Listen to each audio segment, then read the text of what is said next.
Глава 281. Сидя на горе, смотреть, как сражаются тигры. В болоте были бездонные водовороты, однако поверхность была покрыта алыми водорослями, поэтому их не было видно. Глубины болота всегда двигались, закручивались. Водовороты были достаточно сильными, чтобы затащить в болото человека, утянуть его на глубину и сделать его частью болотного ила. Демонические звери и формы жизни, которые тут обитали, были весьма странными. От них мог смертельно пострадать даже неосторожный эксперт царства истинной души. Взяв инициативу на себя, старуха Шисинь сражалась с болотным чудовищем. Чутянь на расстоянии следовал за Шисинь.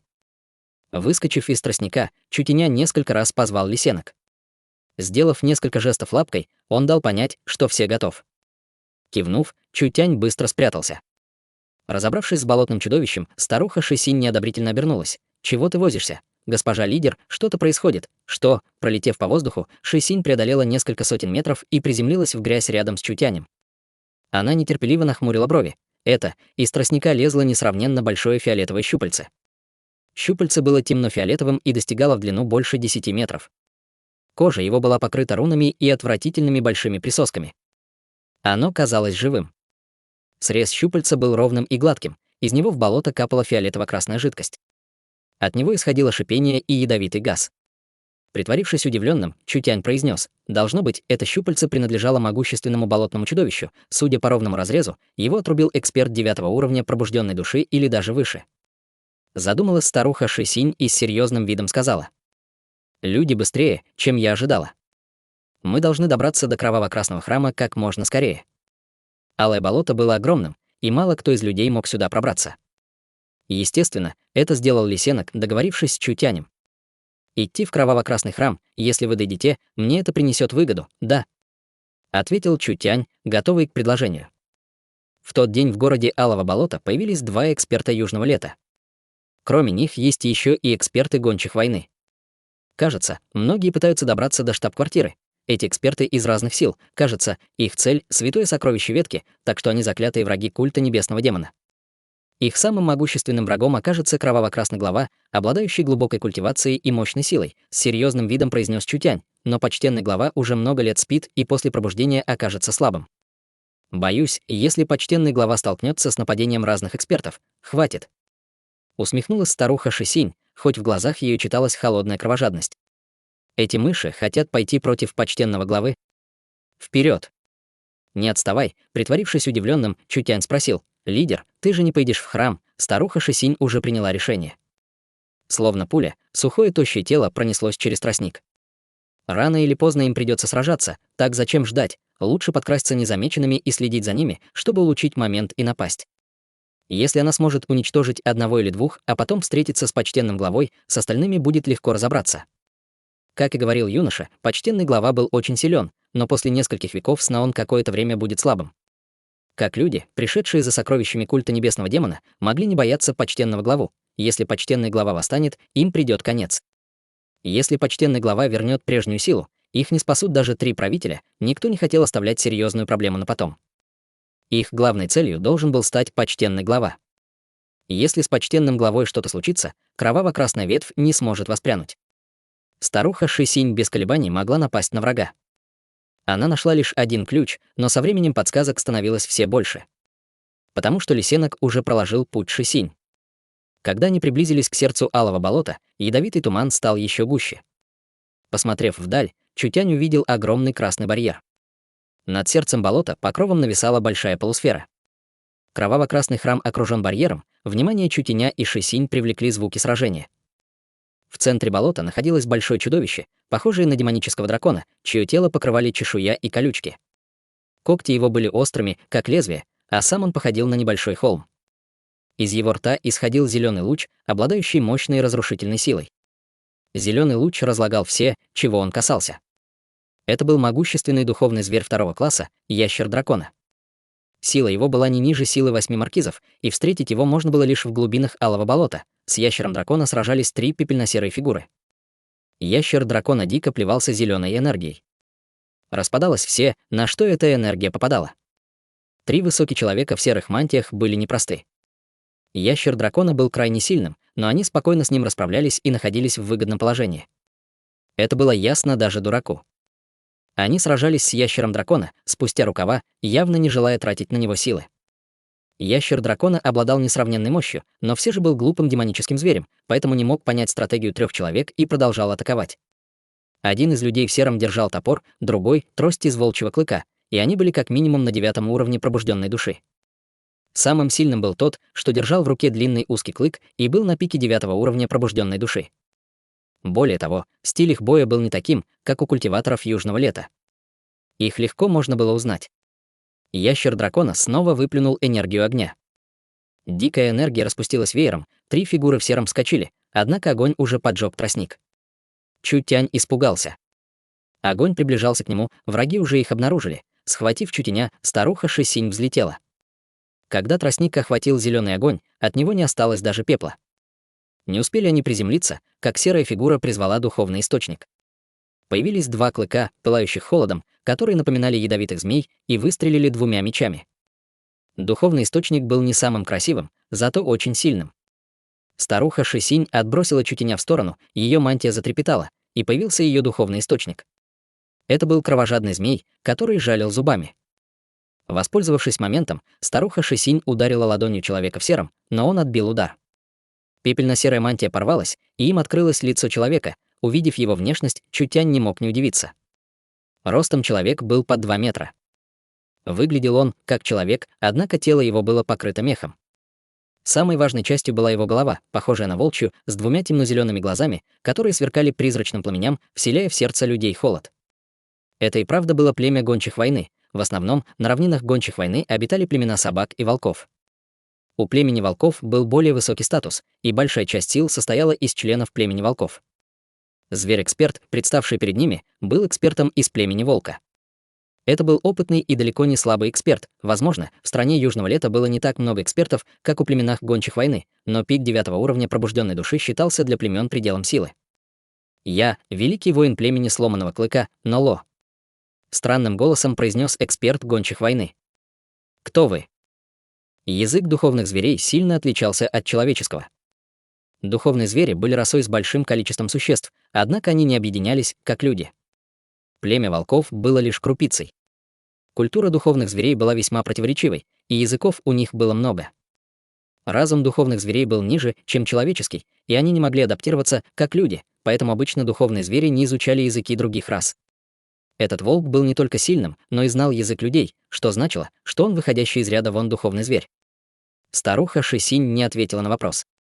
Кинувшись к небу, большой духовный источник в виде кроваво-красного змея превратился в кровавый туман, который упал вниз, словно водопад. Ноло, эксперт гончих войны, издал громкий рык. 2 эксперта гончих войны, которые сражались с ящером дракона, сразу же насторожились. Когда они увидели падающий кроваво-красный туман, они поникли. Один оказался достаточно счастливым и избежал атаки. Другому не повезло уклониться, и его окутал кровавый туман. Мех покрылся красным слоем, а в тело проник сильный яд крови. Эксперт гончих войны был не на шутку силен. В его тело проник яд Шисинь, но он не получил тяжелые ранения, потому что воспротивился яду, применив свою духовную энергию. Но в это время ящер дракона атаковал его еще одним лучом зеленого света. Эксперт гончих войны издал жалкий крик, преисполненный боли, и его тело вмиг разорвало на части. Старуха Шисинь холодно улыбнулась, потому что не ожидала, что так легко от него избавиться. У Чутяня, который наблюдал со стороны, тоже было взволнованное лицо. «Сражайтесь, сражайтесь. Лучше всего будет, если все 3 стороны поранят друг друга. Чем меньше у них останется сил, тем больше у Чутяня будет преимущество».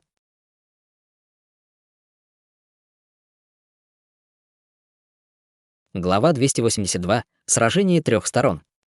Умным ящер дракона не был, но в своих землях был уверен. Если на его территорию кто-то вторгался, он убивал каждого, будь это хоть человек, хоть зверь. Его не волновало, почему люди убивают друг друга. Сначала на территорию ящера-дракона вторглись 3 эксперта гончих войны, и это, естественно, вызвало у ящера-дракона возмущение, поэтому они стали его первыми целями. Старуха Шисинь культивировала весьма зловещую технику. Сначала она коварно напала на эксперта гончих войны, и его кровь вмиг вскипела. Однако эксперт оказался очень сильным, применив тайную технику гончих войны, воспользовавшись духовной энергией, заблокировал яд, попавший ему в кровь. Кто мог подумать, что в этот миг подберется ящер дракона? Он не успел заблокировать его удар, и тело его с силой разорвалось. Но Ло наполнила ярость. Это был один из самых важных подчиненных, которого он внимательно воспитывал. И он погиб так странно и в таком месте, они даже не успели ничего заполучить, а уже понесли такие тяжелые потери. Что-то не так? Ты злишься. Засмеялась Ши Синь. Такова твоя судьба, ведь ты возжелал тайные кроваво-красные сокровища. За сокровищами кроваво-красной ветви охотились многие эксперты, и каждая смерть облегчала возрождение ветви. Нужно было защитить почтенного главу. Иначе даже с лидером вроде Ши Синь они не смогут одолеть Малое Королевство, страну Южного Лета. Как они вернут престиж воюющего королевства? Черт возьми, выйди из себя, но Ло призвал всю свою силу, его мощные мышцы вздулись, и одежда на нем лопнула. Казалось, что накачанные мышцы сделаны из мешков с песком, что они наполнены силой. Старуха Ши Синь посерьезнела. Культивационные техники людей и зверей были совершенно разными.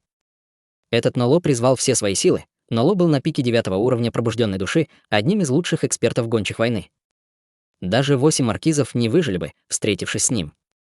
Даже 3 правителя, поэтому он был уверен в этой поездке на 90%. Кто мог подумать, что культивационный фундамент старухи окажется чуть крепче, чем у Ноло? Ноло не мог этого принять, потому что гончие войны ничего про нее не знали. Они не знали, какие техники она культивирует, какова ее сила. У них вообще не было информации. Она была близка к одному из 3 правителей, однако почему-то ее сила уменьшилась и не могла так быстро восстановиться. Как такой эксперт мог взяться из ниоткуда? Духовные звери были не самыми сообразительными. Любую проблему они решали мышцами, а не мозгами. Когда Ноло трансформировался, то сложил руки, и вырвалась древняя энергия, призвавшая духовный источник в виде тотема. Чутянь смотрел на духовный источник с ошеломлением. Даже он не мог понять, что это за источник, дух предка-героя. «Выходи». Тотем засверкал и выпустил несколько полос духовной энергии. Собравшись в воздухе, волны духовной энергии образовали духовного зверя в лучшей солдатской броне, вооруженного трехгранным двусторонним мечом. 1, 2, 3, 4, 5. Всего 5. Каждый призванный волк был духовной энергией, выпущенной духовным источником Ноло. Стоя в центре, Ноло орудовал когтями, а 5 духовных солдат медленно кружили вокруг него. Не так-то просто. Особая сила духовного источника призывала к сражению духовных воинов. 5 духовных волков были слабее, чем Ноло, но все они достигли 7-го уровня пробужденной души. Мощь их была равносильна мощи 5 экспертов царства истинной души. Если бы это были 5 экспертов царства истинной души, Ши Синь не стала бы беспокоиться. Страшнее было то, что эти воины не могли умереть, а уничтожить духовных существ было очень тяжело. Не говоря уже о том, что волков призвал духовный источник, и в их убийстве не было смысла. Пока духовный источник не иссякнет, у Ноло не будет недостатка в духовной энергии, он сможет поддерживать духовных волков, чтобы те за него сражались. 5 волков были полностью под контролем Ноло, а координация их была совершенной. У эксперта гончих войны были навыки. Рев Ноло ударил Ши Синь, которая не успела увернуться ударной волной. Вооружившись 2 мечами, Ноло кинулся к Ши Синь. 5 духовных воинов были его 5 руками, которые со всех сторон кололи Ши Синь мечами. Ши Синь столкнулась с 6 атаками, огромная кроваво-красная змея быстро отбила все 6 атак. Рука старухи Ши Синь стала алой, и она попыталась схватить мечи Ноло. Ноло помрачнел. Красные руки старухи Ши Синь, кажется, были покрыты ядом, потому что по мечам быстро распространился красный свет. 2 тощие руки изогнулись, и меч треснул, словно стекло, и ци меча отправилась обратно. Ци меча Ноло тоже была заражена кровавым ядом старухи Ши Синь, и трудно было представить, что случится дальше. Ноло отступил, а 5 духовных воинов отбросило назад. В этом противостоянии у Ши Синь было небольшое преимущество. Хоть она была не на пике сил, но у нее были культивационные техники, и она могла справиться даже с культиваторов пика 9-го уровня пробужденной души. У старухи Ши Синь все же было преимущество. Ноло понял, что справиться с врагом тяжелее, чем он предполагал. Другой эксперт гончих войны сражался с ящером дракона, и ситуация складывалась скверная. Ши Синь холодно произнесла: «Духовные звери способны только на это». Вдруг с неба донесся громкий вой, потрясённая Ши Синь, сражающаяся с Ноло, увидела, как над ней появилась большая тень, которая была двукрылым ядовитым драконом. Рядом с ним виднелся летающий паланкин, испускающий мощную ауру. Это эксперты-люди, эксперты гончих войны помрачнели, силы старухи было достаточно, чтобы они отступили, что уж говорить о силе ящера-дракона. А теперь к сражению присоединилась еще одна команда экспертов, и ситуация стала совсем уж скверной. Ха-ха, не думал, что все так совпадет. На спине двукрылого ядовитого дракона стоял Ван Ту. Мы встретили и знаменитого духовного генерала гончих войны, и знаменитую старуху Шисинь из культа небесного демона. Нам везет, он наконец понял, почему враг так силен. Враг был членом культа небесного демона, его лидером. Культ небесного демона был врагов и для страны Южного Лета, и для гончих войны. Теперь появилось три стороны, враждующие друг с другом. А в кроваво-красном храме спал почтенный глава, который был еще сильнее. Как только к лидеру присоединится почтенный глава, гончие войны и страна Южного Лета будут втянуты в ожесточенный бой. Может уничтожить их? Тихо спросил Цзо Янь. Мы можем безопасно забрать тайное сокровище. Как считает брат Ван, это любопытно, Ван Ту и Цзо Янь достигли соглашения. Оба сразу же напали на противников. Хоть они и не были такими сильными, как Шисинь и Ноло, однако у одного был огненный паланкин, а у другого поразительная мощь двукрылого ядовитого дракона, и сложно было предположить, что они пострадают. Старуха Шисинь понимала, что не может уйти, поэтому тайно сообщила Чутяню: «Я сдержу их, а ты пробуди почтенного главу». «Хорошо», — согласился Чутянь и без раздумий побежал. Что за шутка, 2 могущественных демонических зверя и 5 экспертов пика царства истинной души, разве Чутянь может сражаться с ними наравне? Когда Чутянь ушел, волк Ноло тоже заговорил с товарищем. Применив культивационную технику, товарищ превратился в демонического волка. Он кинулся к Чутяню. Черт, старуха Шисинь хотела сделать ход, но ее остановил Ноло. Ядовитый дракон напал, и старуха Шисинь не смогла к ним приблизиться. Ванту сказал: «Кажется, из сети вырвались 2 рыбы, не обращай на них внимания», тихо сказал Цзо Янь. Она поняла, что дело плохо, и послала обычного культиста, чтобы тот разбудил почтенного главу. Он слаб, а за ним гонится гончий войны, так что он умрет. И эксперты Южного Лета, и эксперты гончих войны достигли молчаливого понимания. Почтенного главу нельзя было будить. Не осталось никого, поэтому Шисинь отправила этого слабого оккультиста, однако за ним погнался гончий войны. Обычный культиватор 5-го уровня пробужденной души не мог выжить. А что насчет гончего войны, который за ним погнался, неважно. Им следовало разобраться с Ноло, а убежавший не мог причинить им беспокойство. Я спрошу совета у экспертов культа небесного демона и племени гончих войны. Цзо Янь, сидящий в огненном паланкине, призвал мощную духовную энергию, и она взмыла к небу. Раздался громкий свист, и на землю упали несколько несравнимо больших метеоритов. Духовный источник в виде метеорита, способность Цзо Яня немного напоминала способность Наньгун-И. Вулкан, духовный источник Наньгун, обладал невероятной разрушительной силой, однако тратил много энергии, а бил медленно. Духовный источник Цзо Яня был похож на него. Метеор обладал большой разрушительной силой, однако оборонительные способности у него были слабыми. Но у Цзо Янь был огненный паланкин, сокровище, которое не мог уничтожить культиватор пробужденной души, так что Цзо Янь не боялся. Даже сражаясь с Ноло и Шисинь, он уверенно мог с ними схлестнуться. Ван Ту тоже спикировал, чтобы напасть.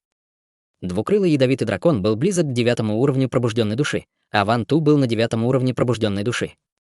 Человек и зверь хорошо друг друга понимали, и их мощи было достаточно, чтобы пойти против эксперта 9-го уровня пробужденной души.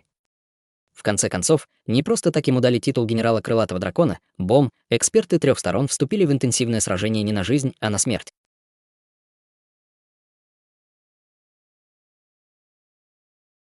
Глава 283. Кроваво-красный храм. На плечо Чутяню упал белоснежный лисенок, скрестивший руки на груди, гордо размахивающий хвостом, и Чутяня переполнила благодарность. 3 эксперта собрались тут из-за лисенка. «Расслабься. Я запомню твои заслуги». Чутянь похлопал лисенка по голове.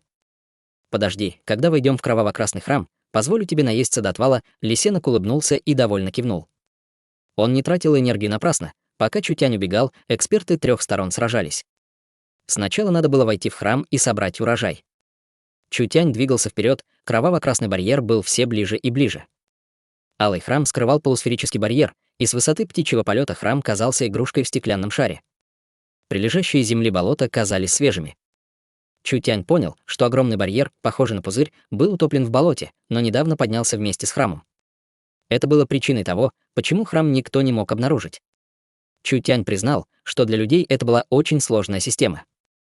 Должно быть, культ небесного демона нашел эту систему в эпоху воюющего королевства и стал пользоваться ей на свое усмотрение. Естественно, археологом Чутянь не был. Происхождение его не волновало, он лишь хотел разграбить храм. Перед ним был вход. Чутянь достал жетон. У бдительного лисенка встала дыбом шерсть, и он закричал. Опасность, замерев, Чутянь отпрыгнул в сторону. Ослепительный свет ударил в алый барьер, где раньше стоял Чутянь. Барьер пошел рябью, как водная гладь, однако этим все ограничилось. Кто-то напал со спины, обернувшись, Чутянь достал энергетический автомат и выстрелил не глядя. Эксперт гончих войны не мог сравниться с кроваво-красным лордом, который встретился им раньше. Лорд Ветви так быстро проиграл, потому что был ранен, а яд Чутяня сильно его ослабил. На этот раз все было не так, просто автомат выпустил 8 пуль. Столкнувшись с беспрецедентной атакой, эксперт гончих войны оторопел и замедлился. В эксперта попали несколько пуль. У каждой пули была высокая мощь и высокая температура, но их остановила защитная энергия противника. Контратака была особенной, но все же не такой сильной, ПФ, и это все. Подняв большой топор, эксперт гончих войны собрался разрубить Чутяня надвое. Он не ожидал, что после энергетических пуль ему в глаз вонзится тонкая темно-красная игла. С жалким криком эксперт гончих войны отступил. Пораженный сильной энергетической волной, Чутянь рухнул на земь, как мешок. Он врезался спиной в барьер и сполз. Слабо сверкнуло бессмертное звездное тело, и раны его оказались незначительными. Черт побери!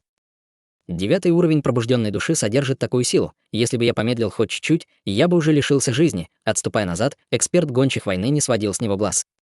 Из глаз текла кровь, показывая, что тот явно ослеп. Эксперт гончих войны сердито вытащил из глазницы красную иглу и сломал ее надвое. Лисенок разозлился. Это было одно из сокровищ Лисенка, а этот ублюдок фактически его уничтожил. Лисенок с негодованием вцепился в одежду Чутяня. «Положись на меня и дай с ним разобраться». Чутянь утер кровь, текущую из угла рта, и посмотрел на Лисенка. «Хватит играть, разве ты не видишь, что твоего хозяина избили?» Оставшимся глазом эксперт гончих войны посмотрел на него и вырубился на языке духовных зверей. Он называл Чутяня слабаком и говорил, что тот способен лишь на подлые атаки. «Этот слабак лишил меня глаза. Какой позор! Чтобы выплеснуть гнев, я должен разорвать тебя на 8 частей. Подожди!» Выкрикнул Чутянь. Эксперт остановился, потому что удивился, услышав от человека язык духовных зверей. Чутянь с серьезным лицом произнес: «Могу я сказать кое-что, прежде чем ты меня убьешь?» Эксперт гончих войны подавил эмоции. «Человек, ты готов сказать последнее слово?» «Нет, я хотел сказать», Чутянь указал за эксперта гончих войны. Он заподозрил, что человек пытается его обмануть. Он услышал, как человек медленно произнес: «У тебя кто-то за спиной, черт возьми, ты хочешь так меня надурить?» Эксперт понял, что его пытаются обвести вокруг пальца. «Умри». Поднял эксперт топор, готовясь разрубить врага. Но вдруг ощутил за спиной холод, а потом и пугающие колебания духовной энергии. Что? Там правда кто-то был. Шокированный эксперт обернулся слишком поздно. Десятки снежинок превратились в кристаллы льда, которые попали ему в грудь, словно пули. В его тело вторгся страшный озноб, и он ощутил, как кровь застывает в жилах. На эксперта накинулась женщина в черном, покрытая энергией холода. Судя по ее ауре, эксперт мог сказать, что она не слабее него. Эксперт гончих войны громко взревел, кристаллы льда, покрывшие его тело, раскололись и упали на землю. Огромный топор, наполненный мощью, понесся к врагу. Однако Чэнь Бин Юй успела приземлиться и ударить эксперта ладонью в грудь. Кровь и внутренние органы эксперта заморозились, и его защитная энергия почти исчезла. Его внутренние органы теперь можно было расколоть на осколки. У него практически не было шансов выжить. Чутянь посмотрел на рухнувшего эксперта гончих войны, покачал головой и вздохнул. «Послушай, это говорит о том, что ты мне не веришь. Думаешь, ты победил, человек? Прими мою жертву, бог волков». Эксперт гончих войны понял, что умирает, поэтому взорвал всю оставшуюся энергию. Мех эксперта паник, тело стало раздуваться, меняя формы, и, наконец, превратилось в огромного кровавого волка.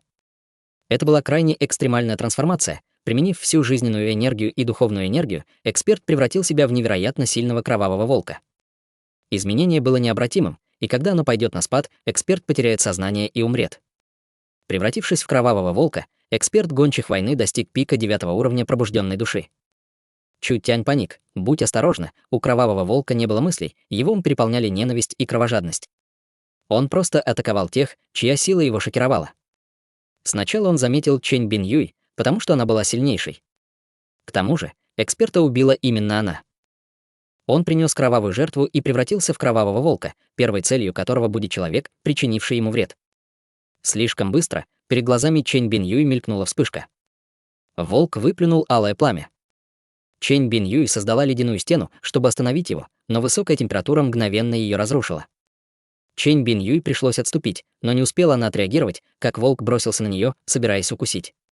Когда кровавый волк приготовился нападать, перед ним появился белый лисенок и проткнул его оставшийся глаз. Кровавый волк злобно взмахнул лапой, но белый лисенок исчез в сером тумане. Подчиняясь инстинктам, кровавый волк попытался укусить воздух. Воспользовавшись моментом, Чутянь выкрикнул: «Быстро заходим!» Он схватил кроваво-красный жетон и ударил в барьер вспышкой света. Увидев это, Чэнь Бин Юй и находящийся неподалеку Наньгун Юнь тоже достали жетоны. Кинувшись к барьеру, они прошли сквозь вспышку света. «Лисенок, все в порядке?» Лисенок выхватил из пасти кровавого волка жетон. Он кинулся к барьеру и исчез во вспышке света. Кровавый волк гневно врезался в барьер, но он не мог войти без кроваво-красного жетона. Наньгун Юнь засмеялась. «Воистину идиот!» «Давай, укуси меня!» Кровавый волк нападал снова и снова, но все же отлетел от барьера, превратившись в кровавое месиво. «Скоро придут эти люди», — сказал Чутянь, не желая смотреть на кровавого волка. «У нас нет времени, пойдемте». В ворота вошли 3 человека и лисенок. Храм ошеломил троицу. Внутри он был самой настоящей библиотекой и аптекой. По левую сторону было несметное множество нефритовых табличек. По правую сторону были различные нефритовые бутылки. Нефритовые таблички описывали демонические культивационные техники культа небесного демона, а в нефритовых бутылках были таблетки, оставленные культом. Когда троица поднялась на 2-й этаж, они обнаружили, что он в разы меньше первого, но самым захватывающим было то, что этаж был покрыт различными украшениями и духовным оружием. Чутянь открыл сундук, который был полон больших сверкающих кристаллов. Наньгун Юнь поинтересовалась, почему сундук полон кристаллов? Дура, это духовные камни. Ты знаешь про духовные камни? Посмотрел на нее Чутянь. Это главная валюта континента, это и есть духовные камни. Наньгун переполняла радость, они не ожидала, что здесь найдется так много духовных камней. Это и правда были несметные богатства. Когда кроваво-красную штаб-квартиру разрушили, они быстро перевезли все ценные ресурсы сюда, чтобы подготовиться к возрождению церкви. Сумма была крайне шокирующей. Наньгун Юнь указала на ворота перед ними. Еще один этаж, 1-й этаж был полон таблеток и культивационных техник. 2-й был полон оружия, денег и материалов. А что было на 3-м этаже? Сокровища первых 2 этажей уже стоили несколько миллиардов. Это и вправду был знатный урожай.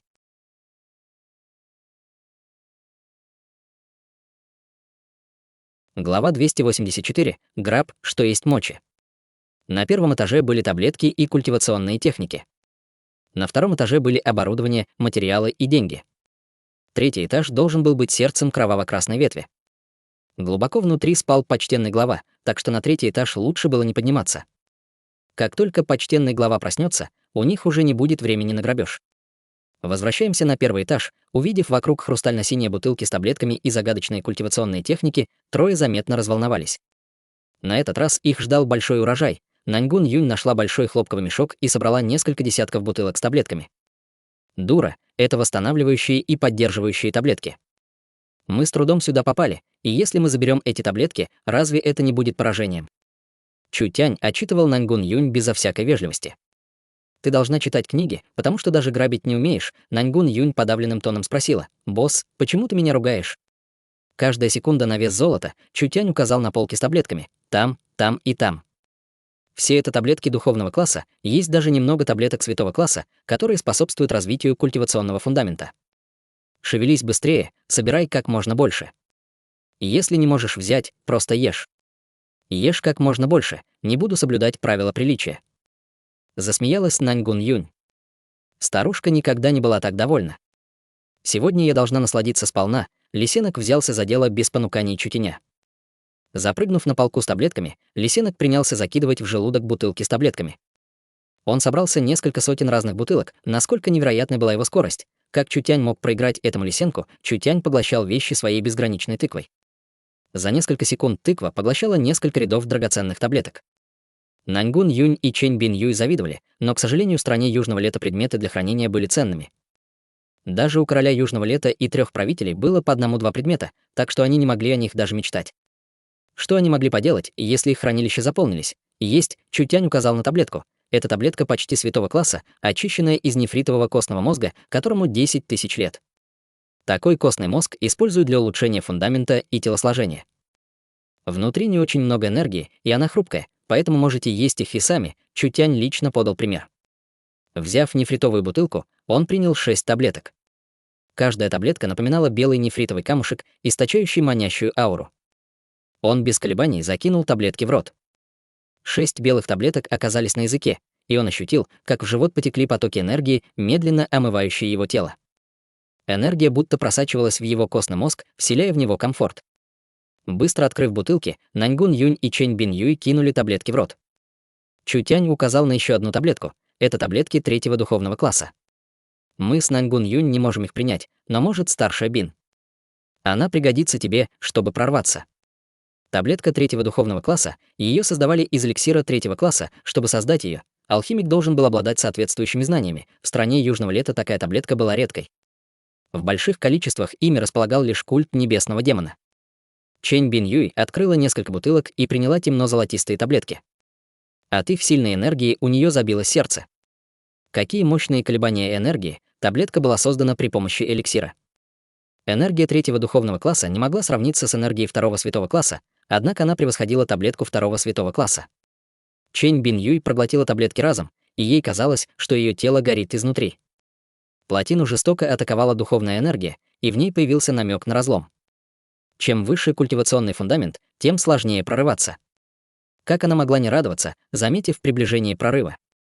Чэнь Бин Юй была уже на 9-м уровне пробужденной души, и если она прорвется, но станет могущественным существом, сравнимым с 8 маркизами, Наньгун Юнь тоже приняла несколько таблеток за раз.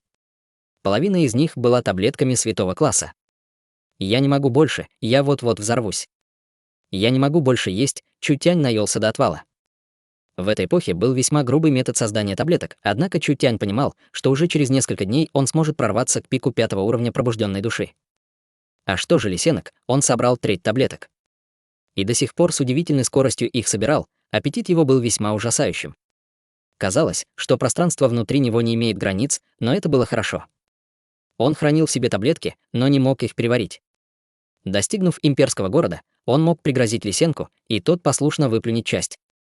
Вперед! А теперь на 2-й этаж, их желудки были забиты до предела, и они поднялись на 2-й этаж.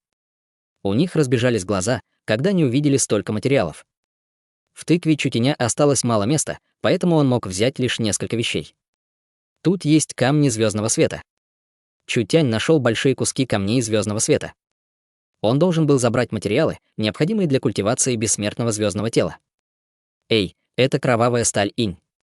Открыл Чутянь небольшой сундук, где лежали металлические слитки. Они были странного ярко-красного цвета и испускали слабую злую ауру.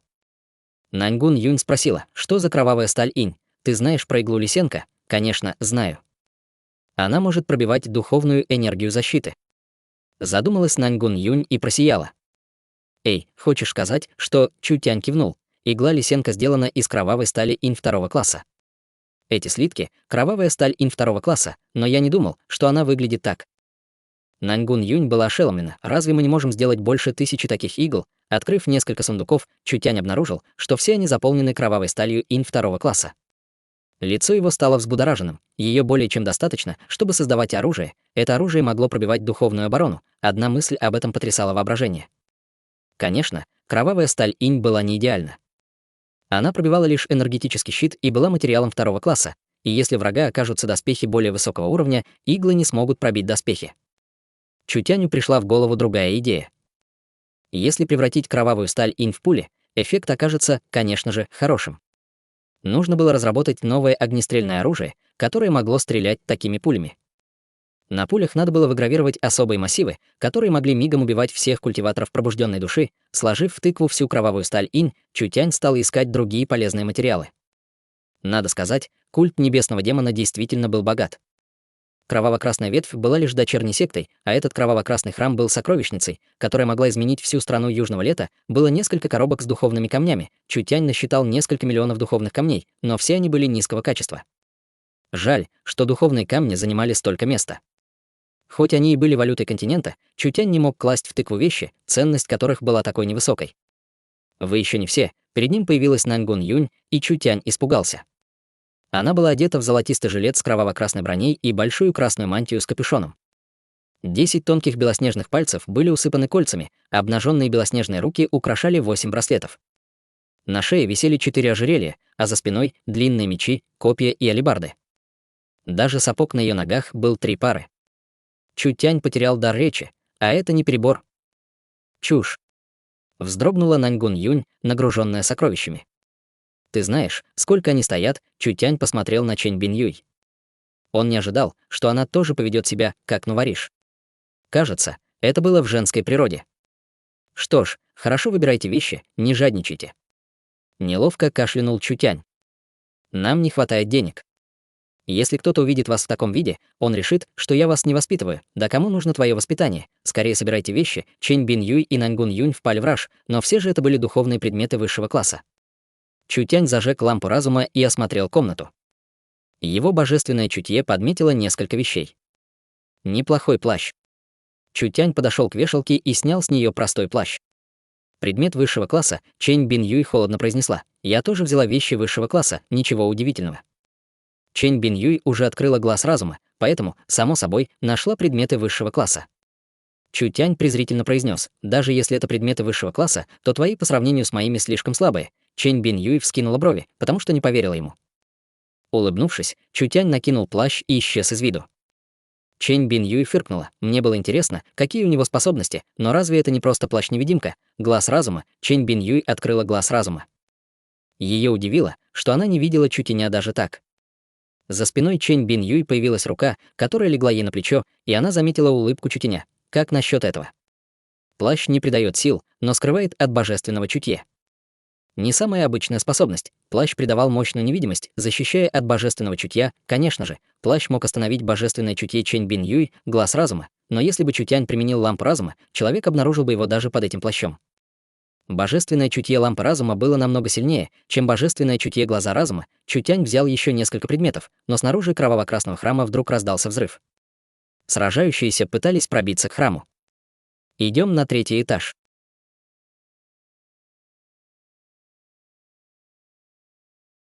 Глава 285. Почтенный кроваво-красный глава. Когда они подошли ко входу на 3-й этаж, оттуда дыхнуло кроваво-красным давлением. Они еще не вошли, а в воздухе уже повис густой запах крови. Словно за большими дверями было море крови. А когда они откроются, кровь дико хлынет на них. Чутянь посмотрел на 2 девушек. «Готовьтесь, я собираюсь ее открыть». Чэнь Бин Юй и Наньгун Юнь кивнули. Они приготовились, приложив силу. Чутянь открыл железные двери, и их окутал красный свет. Они ощутили, как их тела задрожали. За дверью парили кроваво-красные призраки, плотно заполняющие весь зал. Наньгун Юнь была потрясена. Плохо дело, это засада. Почему чудовищ так много? Когда Наньгун Юнь занесла для удара молот, в ее сознание вдруг проникло божественное чутье. Глаза Наньгун Юнь сверкнули, и бесчисленные кровавые призраки исчезли. Что произошло? Всего лишь иллюзия, небольшая уловка. Чутяня это даже не волновало. Чутянь мог не опасаться иллюзий, потому что мог прорваться через них, даже полагаясь на силу основного духовного источника, что уж говорить про божественное чутье лампы разума. Естественно, лампа разума могла влиять на людей, которые находились рядом. Чутянь применил ее, что Чэнь Бин Юй и Наньгун Юнь тоже разрушил иллюзию. 3-й этаж был не таким большим, как 2 первых, однако там и не было гор драгоценностей. Там было лишь несколько гневных статуй, а в центре располагалась каменная платформа. На ней стоял алый артефакт, достигающий в высоту 30 сантиметров. Его окружали алые линии, вокруг него плавали кровавые нити. Он испускал мощную ауру, которая вселяла ощутимую подавленность. Видимо, призраки, которых они только что видели, и тяжелый запах крови были созданы именно этим артефактом.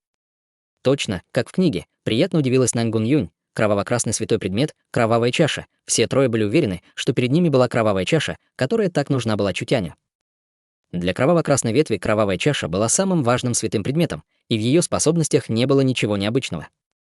Наньгун Юнь взволнованно произнесла: «Готова поспорить, что это как минимум предмет, связанный с душой». Чутянь закатил глаза. «Хватит говорить ерунду». Наньгун Юнь возмутилась. «А разве это ерунда? Предметы, связанные с душой, встречались редко. У Чутяня было несколько предметов, связанных с душой, например, адский меч и колокольчик, управляющий душой, которые он нашел в гробнице 10 тысяч трупов». Он не знал происхождения гробницы, но был уверен, что построившая ее секта была сильнее, чем культ небесного демона. Поэтому в гробнице были предметы, связанные с душой, поэтому они остались там даже после 10 тысяч лет раскопок. Королева трупов с лисьей мордой. Или сенок. Разве они не из древней гробницы 10 тысяч трупов? Древняя секта исчезла больше 10 тысяч лет назад. Культ небесного демона уничтожили всего несколько веков назад. У культа было не так много сокровищ, как в гробнице, но у каждой ветви был святой предмет. Кровавая чаша не уступала в силе адскому мечу, возможно, она даже была немного сильнее. Это не значило, что кровавая чаша выше классом. Кровавая чаша сотни лет была запечатана, и ее мощность заметно понизилась. Адский меч спал почти 10 тысяч лет. Это были совершенно разные артефакты. Наньгун Юнь кинулась вперед. Я возьму ее. Кровавая чаша была важнейшим сокровищем кроваво-красной ветви, и теперь, когда они ограбили почти весь храм, нужно было просто взять чашу и уйти. Подожди. Быстро остановил ее Чутянь. Нахмурившись, Наньгун Юнь спросила: «Что ты делаешь?» «Прямо перед нами предмет, связанный с душой. Почему нам нельзя его брать? Наньгун, я должен сделать тебе выговор. Если ты слишком долго не используешь мозг, он начинает ржаветь». От гнева Наньгун Юнь заскрипела зубами. «Разве старушка не использует свой мозг? Разве ты не понимаешь? У кровавой чаши уже есть хозяин. Если мы возьмем ее, она не перестанет ему подчиняться, и мы не сможем пользоваться ее силой. Почти у всех предметов, связанных с душой, было примитивное сознание, поэтому они запоминали хозяина. В гробнице 10 тысяч трупов мечник ветра Инь, Вань Уй, пытался схватить грозовую сферу, но она его ранила. Чутянь не мог пользоваться грозовой сферой из-за духовного сопротивления. Это было и преимущество, и недостаток. Преимущество заключалось в том, что когда хозяин не хотел отдавать предмет, связанный с душой, или же умирал, дух не выбирал нового хозяина. Недостатком было то, что если кто-то хотел воспользоваться им, но у него не было подходящей культивационной техники, предмет отвергал его. И что же нам делать? Не беспокойтесь. Чутянь открыл глаз разума и внимательно осмотрел чашу. В зале есть массив, и чаша подавляет ядро массива. Если убрать ее слишком резко, массив активируется. Если он активируется, то появится сила, которая разбудит почтенного главу. Вот как. С неловким выражением лица произнесла Наньгун Юнь. И как лучше поступить? Не значит ли это, что мы не можем взять кровавую чашу? Ситуация складывалась и в самом деле неприятная. Перед ними находился драгоценный предмет. Если они не заберут его, это будет крупнейшим сожалением миссии. Алый барьер снаружи храма задрожал, Чэнь Бин Юй напомнила. «Идут люди. У нас нет ни способа, ни времени», — крикнула Наньгун Юнь Чутяню. «Мы собрали уже достаточно, нам надо отступать». Если они заглянут в храм, они с ума сойдут. Это всего лишь сломанная чаша, плевать на нее не возьмем. Они обчистили первые 2 этажа, особенно таблетки и материалы. Остались лишь бесполезные культивационные техники, бесполезные таблетки и обычные материалы. За сокровищами охотились явно непростые люди. Увидев это зрелище, они наверняка с ума сойдут. Берите талисманы скрытого изображения и уходите. Чутянь кинул им 2 талисмана. Выходите наружу и ждите, а я разберусь с этим. Ты можешь это сделать. Просто уходите. Наньгун Юнь и Чэнь Бин Юй пришлось поверить в Чутяня. Они активировали талисманы скрытого изображения и покинули кроваво-красный храм. Талисманы не могли укрыться от божественного чутья, но если враг не знал о них, то они вполне могли уйти.